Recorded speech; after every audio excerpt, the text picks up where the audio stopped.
Welcome, fellas. The regular season is over, and above you is one of the most hilarious receipts I could find on my first video.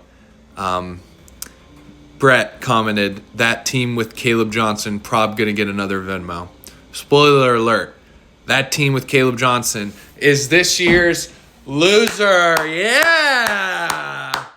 Brett goes from first to worst and combines for 9 total regular season wins over the past 2 seasons. People are calling him a fraud. People are calling last year an asterisk ring. People are calling him Mickey Mouse. He got a little too cocky over this offseason. He got a little too cute with this draft. And then he got a little unlucky too, as the loser always does. But as a note, please don't go back through my video and find other receipts because I have a lot of horrible takes, including this gem. I said, this team is not going to lose the league. It would have to be a disaster class by Brett. That was part of my draft recap. I think I slotted Brett about 8 or 9 in the power rankings, like right outside the playoffs. I said probably not a playoff team, but probably not the loser. He lost. It was a disaster class. He mismanaged the running backs all year. He didn't trade for one when he probably should have. We'll get into it more, but just awesome seeing Brett go from first to worst. Hopefully Pushan does not go from worst to first, but I'm excited for the playoffs. Let's get into it. All right, after everyone spent last week rage baiting me, pissing me off, making me borderline want to quit the league, and I'm trying to find a way of saying I wanted to kill you all without getting demonetized. Why demonetized? I mean, not being able to post it. Yeah, I just said I wanted to kill you all. It was horrible last week. The rage bait wasn't getting me. It was just the continued attempts at it. It was horrible. I spent way too long trying to figure out all the tiebreaker situations. Turns out we didn't really need it. ESPN has Clay over Maish, which is wrong. It should be Maish over Clay, so I changed that. So basically what we figured out is ESPN, if you have head-to-head as the tiebreaker, after head-to-head, so all the 8-6 teams have beaten each other in one manner or another. I'm not going to say beaten each other in a circle again. Pause. It goes to just a randomizer. So 8-6 teams, they all beat each other. And now it just went to a randomizer. Pushan, it just happened to get it mostly right. I had to switch Clay and Maish. But otherwise, Scott was always the 1 seed. Ish was always going to be the 2 seed if he beat me because of his points for. And it turns out I had been locked into the 3 seed if I lost no matter what. So the playoffs are set. It's pretty exciting. Rob nearly misses at 7-7. Rag nearly misses at 7-7. Thomas and Cal 6-8, not a great showing. Even though it is crazy though, 6-8 got you into the playoffs last year. Cal was in 11th place this year at 6-8. Crazy. What a difference a year makes. What a difference having 3 teams that bad makes. Brett, 3 wins. All 3 teams on the bottom get a win this week, which just cancels out Brett's amazing week. Let's get into the matchup. All right, I'll get me and Ish out of the way because this was overall a pretty not that important matchup. It was the 2 or the 3. Ish was going to be, whoever won this game was going to get the 2, whoever lost was going to be the 3. That's just how it was going to shake out. Hand up, I got worked. I picked myself to win this. I got absolutely just worked.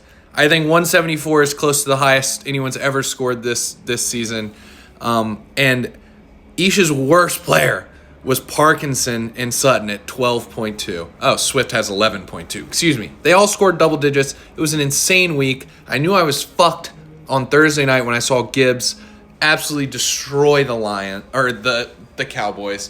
I don't know why I had hope. For a second there, I thought the Cowboys might be good. They're not. Jacoby Brissett has been a beautiful pickup by Ish. I think he's had 18 points or more every game. He's great. Swift has been pretty consistently above 10 points, even with Manungai. JSN is insane. I think he had 1 bad week, and now he's back. JMO, Ish dominated me mentally with that trade with Thomas. He fleeced Thomas. Thomas is out of the playoffs. Ish now has a legit wide receiver too somehow. It's crazy. What a pickup and play of Parkinson. I know you have your tight ends on bye. What a play. Sutton, not probably going to be a good option moving forward, but good enough for this week. And then what a start. What a spot start for the Dolphins defense, Ish. Oh my God. I might be a believer in Ish this year. This might be the year. And then Dicker, the kicker, last night was absurd. It was crazy. It was the only bad part of a very awesome Eagles hate watch. Ish is a horrifying team. It sucks that we are the 2 and the 3 seed because even if I win, I got to run right up back against this fucking buzzsaw. I just want to play Scott. Fuck. Scott's got such a cakewalk. I'll get into it. My team sucked. No way about it. No way around it. Myers has been, I think, kicker 1. He's been fantastic. Josh Allen looked fantastic. The rest of the team, CeeDee Lamb got knocked the fuck out. If he's out, I'm horrified of getting another first-round exit. Jamar Chase looked bad. Even though T. Higgins was banged up, they still just threw everything to him. Mason Taylor was actually a good spot start at tight end since I had Kittle on bye, but it didn't matter. Devonta Smith and Genty are really concerning. And then I'm not as concerned about Cook because he had 11 points with a fumble, and if he hadn't had that fumble, it would have been a touchdown. So he would have been at like 18 points or something or like 20 points. So I'm not really worried about Cook, but worried about Genty. Yeah, it was the Denver defense, and I'm worried about Smith. Otherwise, I'm going to lose first round. My team's breaking at the seams. Good win, Ish. Obviously, I can't be that mad. Didn't really affect my playoff berth, and it didn't really, I never had a shot. All right, this was the shocker of the week. Brett blows Rag out of the water. It's Brett's first time scoring like more than like 105 all season. He scores 140 damn near, and he does it on the back of a beautiful trade that he made with yours truly. Before this week, I traded for Kittle and Jaden Daniels. I traded him Pollard, Spears, and Fannin.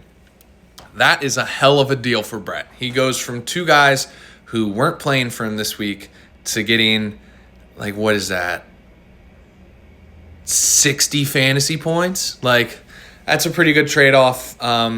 He wouldn't have beat Rag without him, I don't think. But yeah, just a good showing. DK looked good. Rodgers actually finally threw the ball downfield to him, which was fun to see. And then Waddle looks good. That Miami team, man, they're fighting for all their jobs out there. Ladd looks bad. Me and Brett both got fleeced by Sutton. I'll get to that, but me trading for Ladd and then trading him for CD, who has been injured and then is now injured again, and now Ladd sucks again. Sutton fleeced us. Rag's team, when all he needed to do was win. He had the points tiebreaker over Clay. All he needed to do was get a win. Yeah, here it is. He just choked. Team choked. Justin Jefferson, brutal first-round pick. I don't think I expected J.J. McCarthy to be awesome, but even when he's good, he was good against the Commies. They won 31-0, and Jefferson still only had 3.1 points. That's crazy. And then otherwise, just bad timing on bias for Rag. Like, you can't go into a week where you're fighting for your life with Keenan Allen and A.D. Mitchell starting. I know Rag was high on A.D. Mitchell, like, I'm going to drop all these guys and just start A.D. Mitchell. No, he's still on the fucking Jets, dude. One good game, he's on the Jets still. Yeah, Rag just unlucky, bad timing with buys. Kamara was a miss all season, which I can't even blame him because I had missed on Kamara in another league. He was a Trey McBride merchant, and when it came down to it, Trey McBride disappeared. And Tet was on bye, and it just brutal to see for Rag. I thought Rag's team had a lot of juice. I think he lost like 3 out of 4 going down the stretch. Just not what you want to see out of Rag there. Just brutal. I would say maybe next season, Rag, but you don't tend to do very well in fantasy football, so probably not next season. Probably never. Brett, enjoy your beer mile. It's so exciting. Brett is so convinced he's going to do it easily. I am not convinced. 12 minutes is very hard. Yeah, good luck. let's get into the next match. All right, another matchup that was, at the end of the day, pretty inconsequential, although it put Clay at risk of not making the playoffs at 8-6, which would have been crazy. If Ragged won, I think Clay would have been out. But Pushan, his team has come up clutch down the stretch. Just a great showing this week. 123 is normally enough to get it done in our league. Nobody was fantastic except for Brandon Aubrey, but nobody was horrible except for Tyler Warren, which you can't really blame him. His QB doesn't have a leg, and the Colts are falling apart at the seams. Dak wasn't super good. I don't remember who.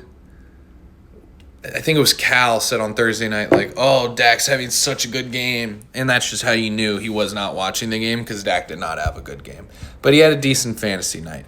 Shout out Box Watcher Cal. Derrick Henry was fine. Bucky was good. He got lucky with that receiving touchdown. Amon-Ra, dude. The last second spot start of Amon-Ra was fantastic. That trade, oh my God, the Briggs Pushan trade. Briggs was just like, yeah, I didn't expect it to get pushed through. I thought it was a meme. Yeah, well, then don't make the trade. Fuck you guys. God damn. You can't rage bait me into pushing your trades through and then get mad when the trade gets pushed through. With a stupid meme, Briggs might have given Pushan the league. And that makes me want to literally throw up and run into the frozen Potomac River. It's, oh my God, if Pushan fucking wins. All right, now I have to be done talking about Pushan's team or I'm going to get too angry. Clay! Opposite of Pushan. Pushan is striding into the playoffs. You are limping in. Everyone was on bye. So I'll give it to you. But now Pitts is injured. Judy is probably, you're not going to be able to get 16 points out of Judy. Higgins did not look good. Alec Pierce is questionable again. Yeah, you get CMC back, you get Stevenson back, and you get Rico back, but you can't start all of them. You're still not going to have the best wide receivers, but this is still a team. I mean, when you have those running backs, it's going to be a scary matchup. Just Bijan and CMC alone. You didn't have them this week. You were probably never going to win this game, so you probably can't be too upset about it, but here we are. Tough loss. Didn't really affect it much, though. You just went from, the 3 or 4 seed to the 7 seed. It doesn't matter. All right, getting another pretty inconsequential one out of the way. Cal was essentially already eliminated because of his points forward. This did get Maish in, though, so that's big. Great showing from Kyle, but we'll start with Cal first. Got really unlucky with Danny Dimes. At the end of the day, probably wouldn't have mattered, but still sucks, and sucks for Colts fans. Cal's another one who just rage baited me into botching his own team. Just insane trades. I went through it so much last video, but it obviously showed what an idiot Cal is. He traded for Travion Henderson not knowing he was on bye, and then I guess after that just was like, oh, fuck it, season's over. Let's just do it. And traded Bijan. I got to stop getting upset about those trades. I will become a dictator next year, and people are just going to have to deal with it if this is how we're going to be treating the league. Your team sucks. Cal, you're worthless. Hope you enjoy box watching the playoffs from Cancun, you scumbag. See you this weekend. Excited. Kyle, good win. I believe you play me in the first round, which I'm horrified about because you have a good team. Burrow being back is huge. Pittman without a QB, though, will be interesting. It might be Phillip Rivers, which I don't even know what to make of that. You do have a couple other flex options, but Puka's awesome. Egbuka kind of sucks. I'm sure he'll turn it around, but then again, he hasn't. He only has one game over 10 since week 5. That's probably scary for Maish. But yeah, it's a good win. It got you in the offs. All you can ask for is a chance, and you got it. All right, another irrelevant game. I'll go through this one quick. Thomas, brutal. Traded away his boys, lost. If he hadn't made the trade, he would have won by a ton. It wouldn't have mattered. 7-7 wouldn't have gotten the playoffs, but still gotta suck. knowing you would have won this matchup handily if you just hadn't done that. The main thing here is the Seahawks defense is amazing, and Jonathan Taylor has sucked since Thomas traded for him. Other notes, Jalen Hurts, horrible NFL quarterback. Last night was just the hate watch to end all hate watches. That was beautiful. Like 3 of those interceptions were like solely his fault. The one that hit A.J. Brown on the hands, like it was a bad throw, but you're A.J. Brown. You can't bitch and complain for week after week and then drop a ball that hits both your hands. Still. 0.4 for Jalen Hurts is not what you want to see. Thomas basically had this one wrapped up, and then that happened. On Rob's side, another not playoff team, but Brian Thomas sucked all year. Godwin was a worthless pick. Pickens choked when it mattered, and your 2 running backs were well done trading for them. But not much to say about this team. Omarion Hampton on the bench. You won, so it didn't matter. I'll go over all the non-playoff teams. I'll do a nice recap for all their seasons eventually, but tough to see for these guys. Our other 2 former champs. We will be crowning a new champion this year. So exciting. All right, now we get to the closest matchup of the week. Hayden eking out a win against Scott to keep himself off of the loser of the year and to keep Scott away from getting the first 12-win season this league has ever seen. It was amazing. It was beautiful. It came on the back of R.J. Harvey. It came on the back of a Jalen Warren receiving touchdown. It was beautiful. Xavier Worthy had to outscore, Woody Marks? Or he had to not be outscored by more than like 8 or something. He got outscored by 7. It was beautiful. Scott's team's limping in. If London doesn't play for Scott's first round, he's very beatable. Hayden, what a win. Way to keep yourself out of the loser spot. It was, oh my God. Scott has another opponent barely score 100 on him. This time he chokes it and loses. But he saw the 1 seed, so it doesn't matter. But Hayden, man. All 3 of these guys in the loser position scratched and clawed to not be at the bottom. It was great to see this week. Well done. Not much else to say. Lost season for Hayden. Just glad he doesn't have to do the punishment. And finally, the matchup we were all watching last night. It was Sutton taking down Mikosi on the back of Saquon Barkley. Saquon, going into the 4th quarter, had like 5 points. Sutton needed him to get 12. And then in the 4th quarter, fake tush push for a 50-plus yard touchdown run. Oh, I think everyone in the league, including Mikosi, excluding Brett, was rooting for Saquon there. Because Mikosi losing, he was going to be the 4 or the 5. It didn't really matter for him because he was playing Pushan either way. So it's not like we have home field advantage. But yeah, Sutton, I think he won 3 out of his last 4 or something like that down the stretch. Just impressive. Fleece of the year goes to you. Sending me Lad for Christian Watson and Travis Etienne. They've both been insane since I traded them. Probably 18 points per game insane. Thankfully, I offloaded Lad to get CD, but CD also hasn't been good. So, yeah, I really wish I would have kept Watson and Etienne. That would have been fun. Well done, Sutton. Good trade. Saquon came up clutch even though he sucked all year, and that's all you really needed. Mikosi, you're in. You are the biggest anti-Marvin Harrison Jr. guy ever. Because when Marv doesn't play, Michael Wilson looks like a genuine stud. He looks amazing. But when Marv's in there, they don't throw him the ball as much. Yeah. What Mikosi really needs is for the Chiefs to get it together, because when Mahomes looks that bad, I know the Houston defense is good, but man, Rice and Kelsey, without them, Mikosi's not winning a playoff game, I'll tell you that. But yeah, what a matchup from Sutton. It was fun coming down to Monday Night Football. Way to get to that 4th win and stay off the bottom set. So yeah, here are my predictions. My recap. I got 4 out of 7 right, and that puts me at 49-49 overall on my picks for the season. A beautiful 50-50, just split it right down the middle. Next year I will make safer picks. I like to go out on a limb and really go for it, but next year they will be safer. And this is just my regular season. I will be including my playoff predictions in them. Look for another video tomorrow. Look for another video Thursday. Big week 1 of the playoffs. Couldn't be more excited.